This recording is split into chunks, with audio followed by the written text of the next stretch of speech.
ahora. La información a esta hora, vamos al Palacio de la Moneda. Habla el ministro de Hacienda, Ignacio Briones, presentando este plan de recuperación de la economía. Detalle, así que gracias por la paciencia.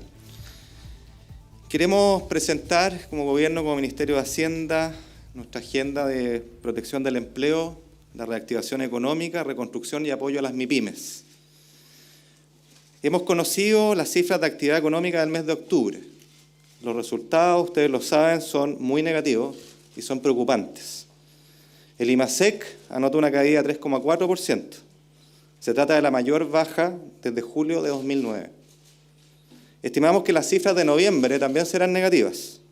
Y con la nueva información disponible en el Ministerio de Hacienda hemos corregido a la baja el crecimiento para 2019 a un 1,4%. Y para 2020, nuestro escenario central también se reduce a un rango de crecimiento entre 1 y 1,5%. Estos no son meros números. Implican que miles de empresas y empleos están hoy en riesgo, impactando fuertemente a muchos de nuestros compatriotas. Las pequeñas y medianas empresas han sido particularmente afectadas. Por eso, a la agenda social en la que como gobierno hemos logrado avanzar a través de acuerdos en el Congreso, se suma hoy una nueva prioridad social con sentido de urgencia: proteger el empleo. Las causas detrás de esta situación son evidentes. La violencia, los saqueos y la destrucción tienen frenada la economía, con costos enormes para los chilenos. Mientras el país no retome la cotidianidad, la actividad económica funcionará a media máquina, se producirá a media máquina, se invertirá a media máquina y se afectará al empleo. Nuestra economía tiene fundamentos sólidos, instituciones sólidas, un sector empresarial sólido y trabajadores comprometidos que quieren trabajar. Hemos estado atentos a esta compleja realidad económica, que hemos monitoreado, pero que nos ha sorprendido por su magnitud y rapidez.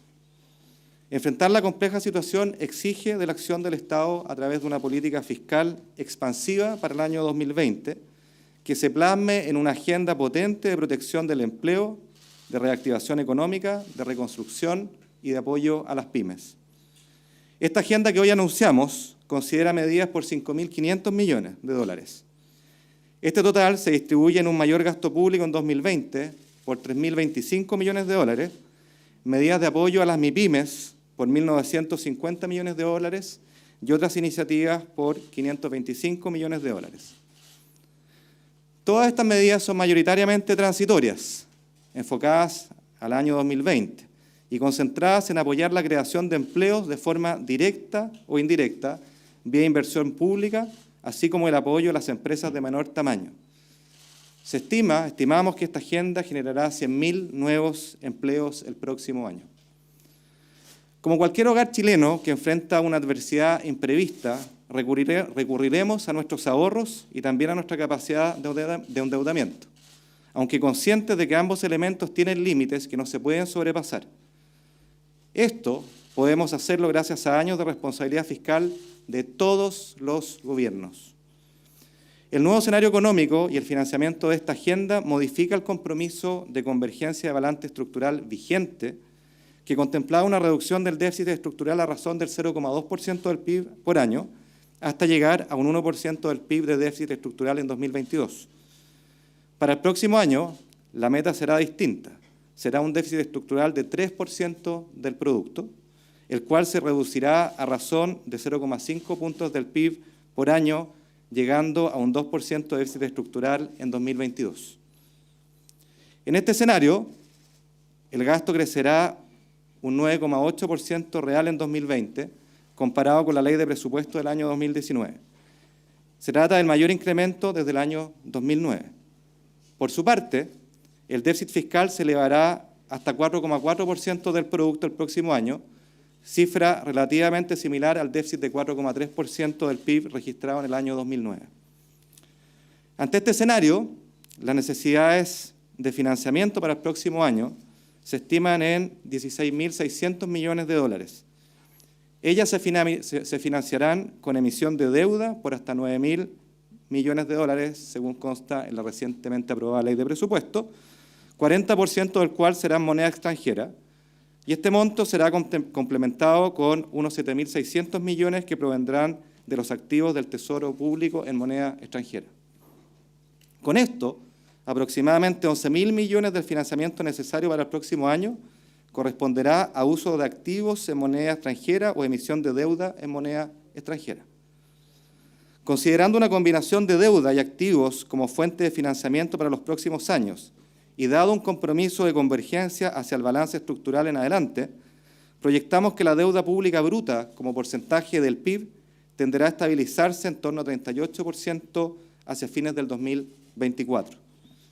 De acuerdo con la institucionalidad vigente, en el informe de finanzas públicas del cuarto trimestre se presentará una actualización de las proyecciones anuales de deuda pública que se generan con este nuevo escenario macroeconómico y fiscal, considerando las diversas fuentes de financiamiento disponibles. Sin entrar a detallar las medidas, paso ahora a señalar lo esencial de las medidas fiscales para proteger el empleo, revivir la economía, reconstruir y proteger a las pymes. En primer lugar, voy a referirme a la inversión en infraestructura y reconstrucción. La agenda que planteamos hoy día contempla inversión y reconstrucción de la infraestructura en bienes públicos dañados por un monto cercano a los 2.400 millones de dólares, los que estarán focalizados en proyectos de rápida ejecución. Entre las partidas más significativas, quisiera destacar lo siguiente. Reconstrucción, excluyendo metro, 855 millones de dólares. A eso hay que adicionar lo que es conocido, metro por 380 millones de dólares adicionales. Proyectos de inversión en regiones, 480 millones de dólares. Construcción de viviendas, subsidios y mejora de barrios, 350 millones de dólares. Adelanto de inversión en equipamiento local, 220 millones de dólares. Tren Santiago-Melipilla, que tiene un costo total en 5 años por 1.500 millones de dólares, 200 millones de dólares por año en los próximos 2 años. Esa es la inversión que estimamos. Obras de agua potable por 200 millones de dólares. En segundo término, quisiera referirme a las medidas de protección al empleo. Primero, partiendo por la protección del empleo y un complemento salarial en caso de que existan jornadas reducidas pactadas entre empleador y trabajador. Esto para aquellas empresas que acrediten que su actividad o faena ha sido afectada por la crisis. En estos casos, los trabajadores afiliados al seguro de cesantía que pacten jornadas reducidas con su empleador podrán tener un complemento de su renta desde el seguro de cesantía. Para ello, enviaremos prontamente un proyecto de ley al Congreso. En segundo término, fortaleceremos el seguro de cesantía, aumentando transitoriamente la tasa de reemplazo y flexibilizando los requisitos de elegibilidad, permitiendo de esta manera que más personas puedan acceder al beneficio en caso de quedar desempleados. Tercer ámbito de medidas, las medidas de apoyo a las MIPYMES. Adicionalmente a las medidas ya anunciadas, como la capitalización de Banco Estado, que fue aprobada por el Congreso por 500 millones de dólares, y el Fondo para Inversión y Capital de Trabajo de Corfo, FOGAIN, por 200 millones de dólares de capitalización, hoy agregamos una capitalización adicional por 100 millones de dólares al Fondo de Garantía para Pequeños Empresarios, más conocido como FOGAPE. Todas estas medidas, el conjunto de ellas, permitirán que las empresas de menor tamaño puedan acceder a créditos por cerca de 9.000 millones de dólares en el sector financiero. Adicionalmente, y como una forma de inyectar liquidez a las MIPYMES tremendamente dañadas, se establecen las siguientes medidas. Primero, la devolución anticipada del impuesto a la renta. Para las MIPYMES que experimentaron una caída de sus ventas en octubre, dependiendo de la magnitud de esa caída, se devolverá anticipadamente entre un 20 y un 75% de sus pagos provisionales mensuales, los PPMs. Esta medida implica liberar recursos por hasta 536 millones de dólares y beneficiar a un universo de 500.000 pymes según nuestro análisis y nuestro registro. Segundo, otorgar facilidades para el pago de IVA.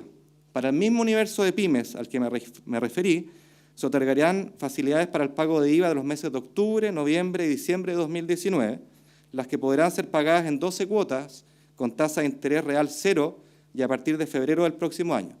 Esta medida nuevamente implica liberar recursos que inyectan liquidez por 564 millones de dólares y beneficiará a este mismo universo de más de 500.000 pymes.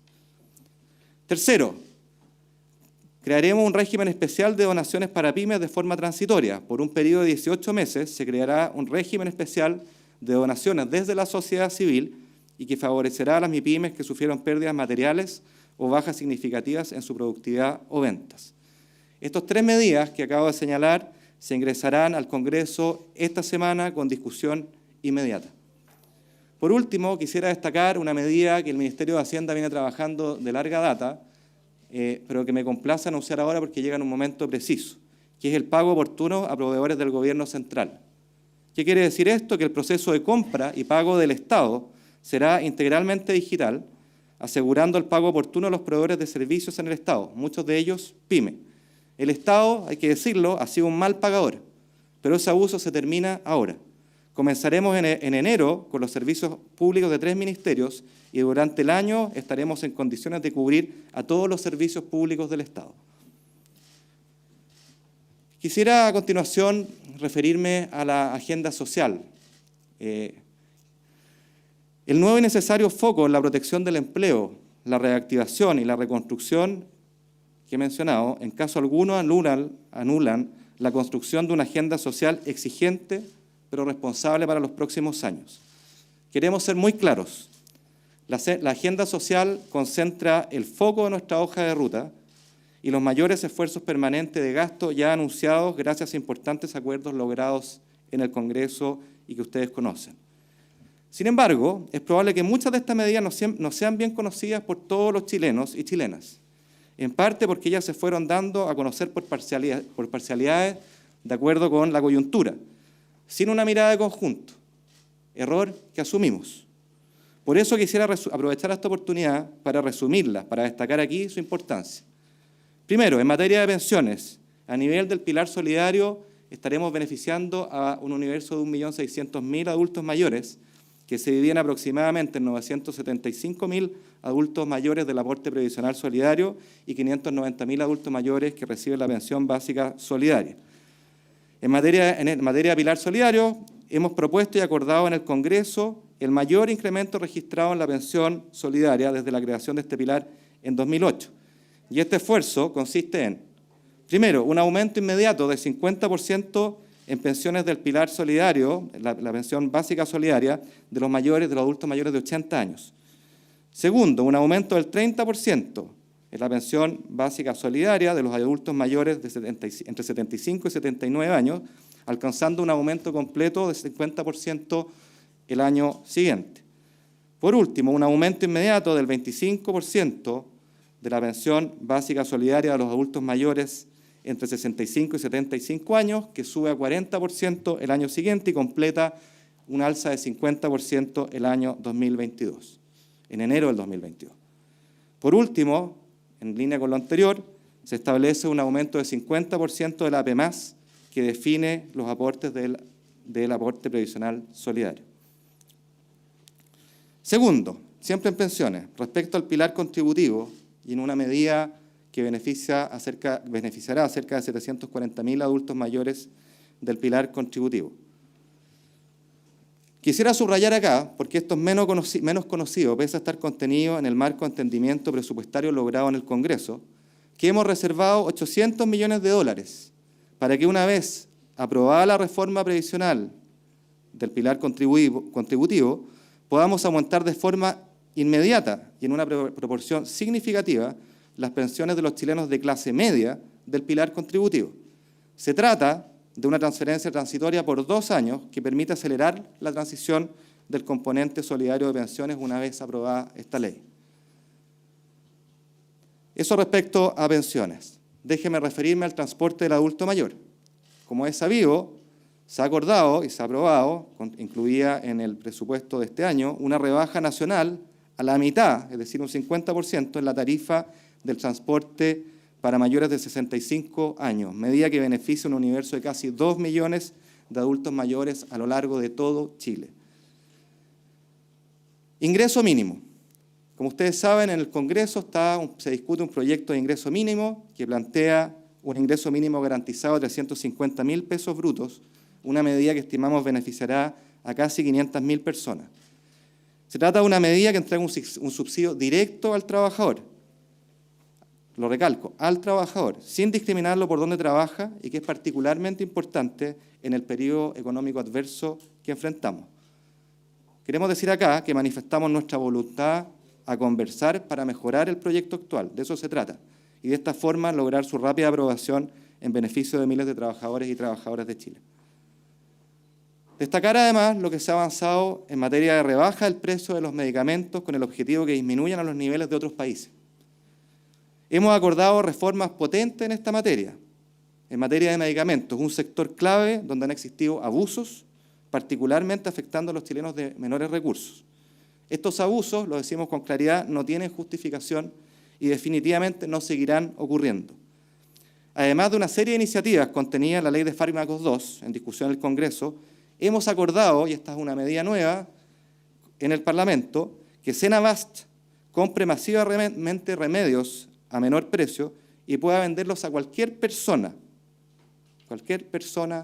natural, con entrega directa en su domicilio. Este cambio de paradigma tomará algún tiempo en implementarse, como es fácil de comprender, pero lo haremos con sentido de urgencia, porque es una medida que revolucionará el sector de medicamentos e implicará rebaja de precios sustantivas que aliviarán el bolsillo de todos los chilenos y chilenas. Como resumen de esta agenda social y el punto que me interesa remarcar, hemos tenido, decía yo, medidas que se han conocido de a poco, a gotas, y es el momento de empaquetarlas, de conocerlas con una visión de conjunto. En definitiva, todas las medidas que he mencionado, las medidas de la agenda social, implican un esfuerzo financiero muy importante que denota un claro cambio de prioridades en la dirección correcta y en la voluntad de dar solución a un conjunto de urgencias sociales. Se trata de un gasto total superior, y lo subrayo, a los $5.000 millones entre 2020 y 2022. $5.000 millones entre 2020 y 2022. Quisiera terminar estas palabras con un llamado, con una mención, una invitación a construir una hoja de ruta social compartida. Siempre en la agenda social.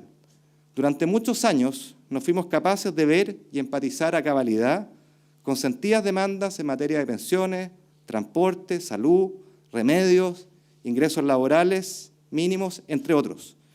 Es hora de reconocer esta omisión por parte de todos quienes somos o hemos sido autoridades. De lo que se trata ahora es de enmendar definitivamente el rumbo y trazar una hoja de ruta social compartida que nos permita seguir avanzando de forma creíble y responsable. No podemos volver a fallar aquí, ni deshonrar las expectativas que los chilenos y chilenas depositan en nosotros. En lo que sigue, los sucesivos gobiernos deberán comprometerse a mantener y profundizar esta hoja de ruta social de forma clara en el tiempo, de forma transparente de cara a la ciudadanía y con hitos verificables en el tiempo. Creemos que los chilenos y chilenas entienden las limitaciones para no poder hacer todo lo que quisiéramos hoy de una sola vez, pero no entenderían que no pudiéramos seguir avanzando mañana. Esta agenda, esta hoja de ruta social compartida debe ser una prioridad. Y es por eso que la invitación abierta, dialogante y de buena fe es a que busquemos un acuerdo y un compromiso de cara a la ciudadanía sobre cómo seguir avanzando en este necesario recorrido en los años a venir. Se trata de construir juntos esta hoja de ruta reformista para avanzar decididamente hacia un país más justo, solidario, con menos abusos y que aspira a que nos reconozcamos como iguales en trato y dignidad. Pero ello debe hacerse con responsabilidad, debe hacerse con exigente gradualidad en lugar de saltos al vacío. Se trata, en definitiva, de tener un reformismo gradualista.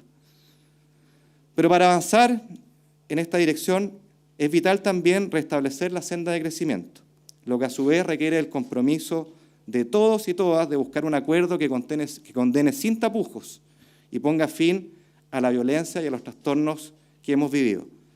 Es un deber de todos los chilenos y chilenas, y no solo de quienes somos autoridades, porque no nos engañemos, sin crecimiento económico se hacen inalcanzables los avances sociales que queremos en pos de un Chile más unido y en que todos participemos de mejor forma del desarrollo. Muchas gracias.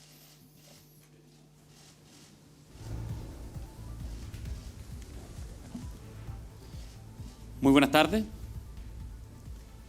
Estoy con el ministro de Hacienda, la ministra del Trabajo y el ministro de Economía para presentar la Agenda de Recuperación Económica, que se suman a la agenda constitucional y y que también se suman a la agenda social que el ministro acaba de describir.